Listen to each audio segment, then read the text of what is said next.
جاتا ہے کہ ظلم سے ہر حال میں بچوں اس بات کی کوشش کرو کہ ہمارے ہاتھ سے، ہماری زبان سے، ہمارے ہاتھ پیروں سے، ہماری کہنے سننے سے، کسی بھی اعتبار سے، کسی بھی قول و فعل کے اعتبار سے، عمل کے اعتبار سے ہم ظالم نہ بننے پائیں۔ اگر ہم ظالم بن گئے اور جس پر ظلم کیا ہے اگرچہ وہ کافر ہے پھر بھی ہماری پکڑ ہو جائے گی۔ یہی وجہ ہے کہ اللہ کے نبی نے فرمایا اتقی دعوت المظلوم، کہ مظلوم کی بد دعا سے بچو، کیونکہ مظلوم کی جو بد دعا ہے وہ سیدھے اللہ کے پاس پہنچتی ہے، فوراً اللہ کی یہاں قبول ہوتی ہے۔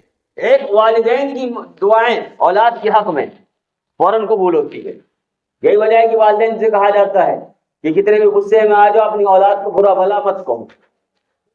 قبولیت کی گھڑی ہوئی تو پتہ یہ چلا کہ آپ نے بچپن میں جو دعا کی تھی، بد دعا دی تھی، وہ آپ کے بڑھاپے میں جا کے قبول ہوئی اس وقت جب آپ کا بیٹا جوان ہو گیا، آپ کی اولاد جوان ہو گئی، ہم بوڑھے ہو گئے، اب ہمیں ضرورت اس بات کی کہ اولاد ہمارا سہارا بنے۔ ہم نے جو بچپن میں بد دعا دی تھی وہ اب کامیاب ہوئی، وہ کامیاب ہو گئی، قبول ہو گئی تھی۔ اب کیا ہوا کہ جوانی کے اندر ہمارا بیٹا چلا گیا، بڑا بڑھاپا بیٹھا ہوا ہے۔ حضرت لقمان علیہ السلام نے اپنے بیٹے سے فرمایا کہ اے میرے بیٹے، اللہ کے ساتھ شرک نہ کرنا، اللہ کی ذات اور اللہ کی صفات میں کسی کو شریک نہ ٹھہرانا، کسی اور کو معبود نہ سمجھنا، کسی اور کو خالق، مالک، رازق، حاکم، بادشاہ، رب نہ جاننا۔ اور پھر آگے مزید ارشاد فرمایا کہ شرک بہت بڑا ظلم ہے۔ ایک تو یہ، اور دوسری چیز جو دوسری آیت میں نے تلاوت کی اس میں اللہ تعالی نے تمام مسلمانوں کو، تمام بندوں کو مخاطب کر کے ارشاد فرمایا ہے کہ تم نماز اور صبر کے ذریعے سے استعانت چاہو، اللہ کی مدد اگر چاہتے ہو تو نماز اور صبر کے ذریعے سے اللہ تعالیٰ کی مدد چاہو، اللہ تعالیٰ سے مدد مانگو۔ یہ ایک طریقہ اور ایک ذریعہ اللہ تعالیٰ نے بتلا دیا۔ تیسری آیت جو میں نے پڑھی اس کے اندر اللہ تبارک و تعالیٰ نے ارشاد فرمایا کہ اللہ صبر کرنے والوں کے ساتھ ہے، اللہ صبر کرنے والوں کے ساتھ ہے۔ پہلی جو آیت میں نے پڑھی تھی جس میں تھا ظلم، تو ظلم کے بارے میں ظلم کہتے کسے کہا؟ ظلم کہتے ہیں وضع الشیء فی غیر محلہ، کسی چیز کو اس کے محل کے علاوہ میں رکھنا۔ جیسے چشمے کا محل کیا ہے؟ آنکھوں میں لگانا، یہ اس کی جگہ ہے۔ ٹوپی کا محل کیا ہے؟ سر پہ لگانا، ٹوپی کی جگہ سر ہے۔ جوتے چپل کا محل پاؤں ہے۔ تو ہر وہ چیز جو اپنے محل کے علاوہ میں، اپنی جگہ کے علاوہ میں استعمال کی جائے، رکھی جائے، وہ ظلم ہے۔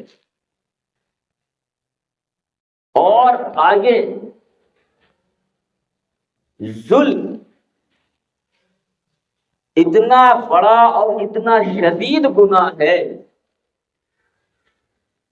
اتنا شدید گناہ ہے، اتنا شدید گناہ ہے کہ حدیثوں کے اندر آتا ہے کہ اللہ کے نبی صلی اللہ علیہ وسلم نے ارشاد فرمایا کہ ظلم کی وجہ سے، ظالم کے ظلم کی وجہ سے سرخاب پرندہ بھی اپنے گھونسلے میں تڑپ تڑپ کر مر جاتا ہے۔ جب کوئی انسان ظالم بنتا ہے، ظلم کا مطلب یہ نہیں ہے کہ آپ کسی کو مارو پیٹو، وہی ظلم ہے۔ ظلم ایک یہ بھی ہے کہ آپ کسی کو رسوا کریں، ذلیل کریں، یہ ظلم ہے۔ آپ کسی کی غیبت کریں، ظلم ہے۔ ہم کسی کو برا بھلا کہیں، ظلم ہے۔ کسی کو گالی دیں، ظلم ہے۔ کسی کی زمین دبا لیں، ظلم ہے۔ کسی کو غلط نظروں سے دیکھیں، ظلم ہے۔ یہ آنکھوں کے ذریعے سے ظلم کر رہے ہیں۔ غلط جگہوں پر جائیں، ظلم ہے۔ زبان سے غلط بولیں، ظلم ہے۔ اور سب سے بڑا ظلم یہ ہے کہ اللہ کی ذات اور صفات میں کسی کو شریک کیا جائے۔ ظلم کے بارے میں آپ کو ایک واقعہ سناتا ہوں میں۔ حجاج ابن یوسف گورنر ہے۔ اس نے خلافت بنو امیہ کو قائم کرنے میں اس کا بہت بڑا ہاتھ ہے۔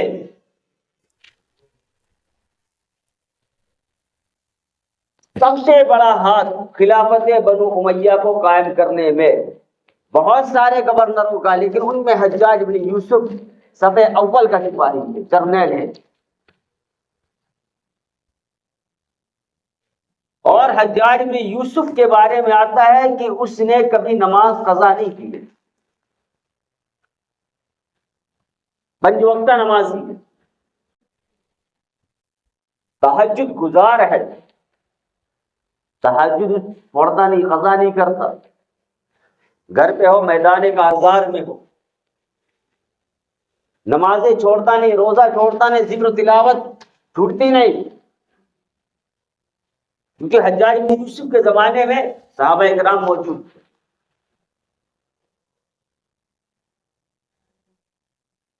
لیکن اس کے اندر ایک کمی ہے، اس کے اندر ایک اور صفت ہے، یہ جو قرآن میں آج نقطے لگے ہوئے ہیں دکھ رہے ہیں، یہ پہلے قرآن میں نقطے نہیں ہوتے تھے،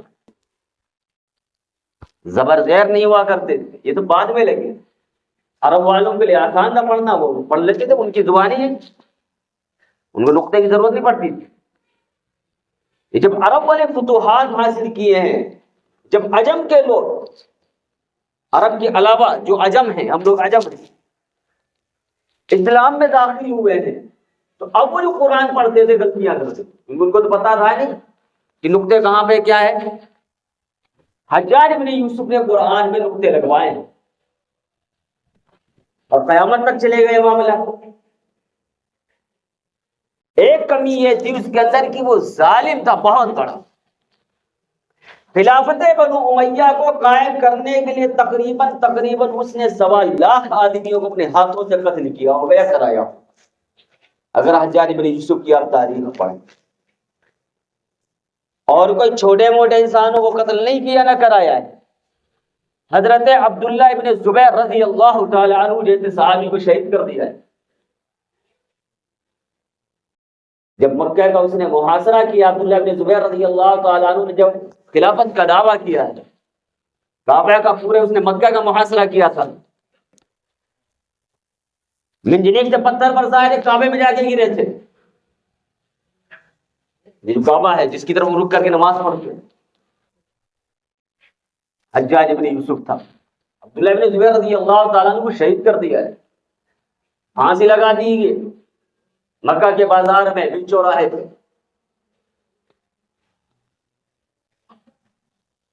اور عبداللہ ابن زبیر رضی اللہ تعالیٰ عنہ حضرت عائشہ کے بھانجے ہیں، اور حضرت عائشہ کون ہے؟ آپ صلی اللہ علیہ وسلم کی اہلیہ محترمہ ہے، جن کے سب سے زیادہ اللہ کے نبی صلی اللہ علیہ وسلم کو محبت تھی۔ گویا اس رشتے سے اللہ کے نبی کے بھانجے بھی، اہلیہ کے رشتے۔ حضرت ابو بکر صدیق رضی اللہ تعالیٰ عنہ کے نواسے ہیں۔ حضرت زبیر بن العوام رضی اللہ تعالیٰ عنہ کے صاحبزادے حضرت عبداللہ۔ لیکن جو ظلم کرنے پہ آیا، حجاج بن یوسف ہی نے اپنے بھانجے محمد بن قاسم کو بھیجا تھا ہندوستان پہ حملہ کرنے کے لیے، جو فاتح سندھ بن کے لوٹے ہیں۔ پھر سندھ تک کا علاقہ، جو ملتان وغیرہ کا علاقہ جو موجودہ پاکستان میں، سب کے سب اس نے انہیں فتح کیا تھے۔ 17 سال 18 سال کے تھے محمد بن قاسم، سپہ سالار سے اپنے فوج کے، حجاج بن یوسف جن کو سپہ سالار بنایا تھا، اور حجاج بن یوسف کے بھتیجے بھی تھے، ان کے داماد بھی تھے، لیکن انہوں نے جو علاقے فتح کیے، یہ تلوار سے کم اخلاق سے زیادہ انہوں نے فتح کیے۔ جب عرب تاجروں کا یا عرب حاجیوں کا جو ایک قافلہ جا رہا تھا، راجہ طاہر نے لوٹ لیا تھا، تو حجاج بن یوسف نے ایک جملہ کہا تھا کہ بکریوں کی اتنی جرات ہو گئی کہ وہ شیروں کو سینگ دکھائیں، تب اس نے بھی فوجی، لیکن اس کے ظلم کی وجہ سے، ظالم زیادہ ہو جانے کی وجہ سے اللہ تعالیٰ نے پکڑ یہ فرمائی کہ جب اس کا انتقال ہوا تو قبلے کی طرف چہرہ کرتے نہیں کرتے جب میت کو رکھتے ہیں۔ اصول تو یہ ہے کہ پورا پہلو ہونا چاہیے، ہم صرف چہرہ کر دیتے، گردن گھما دیتے۔ حالانکہ اصول یہ ہے کہ جو قبر کی دیوار ہے اس سے ہلکی سی ٹیک لگا کے پورا جسم ہونا چاہیے قبلے کی طرف، کیونکہ انسان جو نماز میں کھڑا ہوتا ہے تو صرف چہرہ نہیں کرتا ہے، پورے جسم کے ساتھ کھڑا ہوتا ہے، نماز قبلے کی طرف کرتا ہے۔ تو جب اس کا انتقال ہوا، قبر میں رکھا گیا، اللہ تعالیٰ نے اس کے ظلم کی دنیا ہی کے اندر یہ سزا دی کہ لوگوں نے دیکھا کہ اس کا چہرہ قبلے کی طرف سے اللہ نے پھیر دیا، چہرہ کالا پڑ گیا، حالانکہ نمازی تھا، عبادت گزار تھا، تہجد گزار تھا، ذکر و تلاوت کرنے والا بھی تھا، ان کے ثواب ان کی جگہ پہ ان کو ملیں گے، یہ نہیں کہ آپ نماز چھوڑ دو، نماز پڑھی ثواب ملے، زکوٰۃ دی ثواب ملے گا، حج کیا ثواب ملے گا، لیکن صرف ظلم کیا تھا اللہ کی پکڑ فرما لی، فوراً پکڑ فرما لی۔ یاد رکھنا ایک بات ہمیشہ کہ ظالم کی ہمیشہ پکڑ ہوتی ہے، چاہے ظلم کرنے والا مسلمان ہو اور جس پر ظلم کیا جا رہا ہے چاہے وہ کافر ہو۔ اگر ہم نے ظلم کیا ہے، اللہ کے یہاں بہت سخت پکڑ ہے اس کی ظلم کے بارے میں۔ اگر آپ تاریخ پڑھیں، حضرت آدم علیہ السلام سے لے کر قابیل حابیل کو دیکھ لو، واقعہ ہوا، فرعون موسیٰ کو دیکھو، طالوت جالوت کا واقعہ دیکھو، آپ کتنے واقعات دیکھو۔ جو ظالم ہوتا ہے وقتی طور پر اس کو یہ لگتا ہے کہ میں فتح یاب ہوں، میں کامیاب ہوں، لیکن حقیقت یہ ہے کہ جب وہ ظلم کوئی انسان کرتا ہے اسی دن سے اس کے اوپر اللہ کی پکڑ شروع ہو جاتی، اللہ کی مار شروع ہو جاتی۔ اس لیے کہا جاتا ہے کہ ظلم سے ہر حال میں بچوں اس بات کی کوشش کرو کہ ہمارے ہاتھ سے، ہماری زبان سے، ہمارے ہاتھ پیروں سے، ہماری کہنے سننے سے، کسی بھی اعتبار سے، کسی بھی قول و فعل کے اعتبار سے، عمل کے اعتبار سے ہم ظالم نہ بننے پائیں۔ اگر ہم ظالم بن گئے اور جس پر ظلم کیا ہے اگرچہ وہ کافر ہے پھر بھی ہماری پکڑ ہو جائے گی۔ یہی وجہ ہے کہ اللہ کے نبی نے فرمایا اتقی دعوت المظلوم، کہ مظلوم کی بد دعا سے بچو، کیونکہ مظلوم کی جو بد دعا ہے وہ سیدھے اللہ کے پاس پہنچتی ہے، فوراً اللہ کی قبول ہوتی ہے۔ ایک والدین کی دعائیں اولاد کے حق میں فوراً قبول ہوتی ہے۔ یہی وجہ ہے کہ والدین سے کہا جاتا ہے کہ کتنے بھی غصے میں آ جاؤ اپنی اولاد کو برا بھلا مت کہو۔ قبولیت کی گھڑی ہوئی تو پتہ یہ چلا کہ آپ نے بچپن میں جو دعا کی تھی، بد دعا دی تھی، وہ آپ کے بڑھاپے میں جا کے قبول ہوئی۔ اس وقت جب آپ کا بیٹا جوان ہو گیا، آپ کی اولاد جوان ہو گئی، ہم بوڑھے ہو گئے، اب ہمیں ضرورت اس بات کی کہ اولاد ہمارا سہارا بنے، ہم نے جو بچپن میں بد دعا دی تھی وہ اب کامیاب ہوئی، وہ کامیاب ہو گئی، قبول ہو گئی تھی۔ اب کیا ہوا کہ جوانی کے اندر ہمارا بیٹا چلا گیا، بڑا بڑھا باپ بیٹھا ہوا ہے۔ ہوتا ہے کہ نہیں ہوتا؟ دیکھا جاتا ہے ماں باپ بننا آسان نہیں ہے، تربیت کرنا بہت ضروری ہے، بہت ضروری ہے تربیت کرنا اولاد کی، یہ سبق سیکھنے والی چیز ہے۔ یہ وجہ علماء نے لکھا ہے کہ جب کوئی انسان ماں باپ بنے تو اس کو چاہیے کہ سورہ لقمان کا پہلا صفحہ پڑھ لے تفسیر کے ساتھ، اس میں پوری چیزیں بتائی گئی حضرت لقمان علیہ السلام نے کس طریقے سے اپنے بیٹے کو نصیحتیں کی ہیں، وصیتیں کی ہیں، کس طریقے سے تربیت کی، سمجھایا ہے۔ بہرحال تو ایک تو یہ ماں باپ کی دعائیں اولاد کے حق میں فوراً قبول ہوتی ہے، اور دوسرے مظلوم کی دعا ظالم کے حق میں فوراً قبول ہوتی ہے۔ اس لیے اس بات کا خیال رکھیں ہم کہ ہم ظالم نہ بنیں۔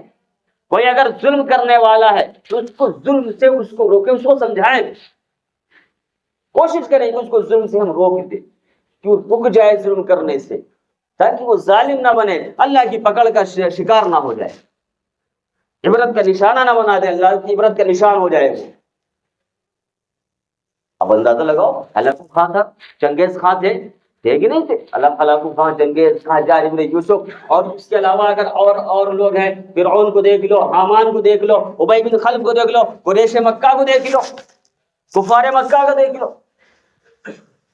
جو ظالم بنے سب کے سب ختم ہو گئے۔ اور جب ایسے ختم ہوئے کہ ان ظالموں کے نام پر کوئی انسان اپنے بچوں کا نام رکھنا نہیں چاہتا ہے، کوئی نہیں چاہتا کہ میرے بیٹے کا نام وہ ہو جو بہت بڑا ظالم تھا۔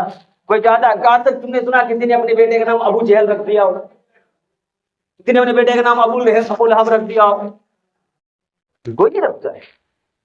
یہ پتہ ہے کہ وہ کافر بھی تھے، ظالم بھی تھے،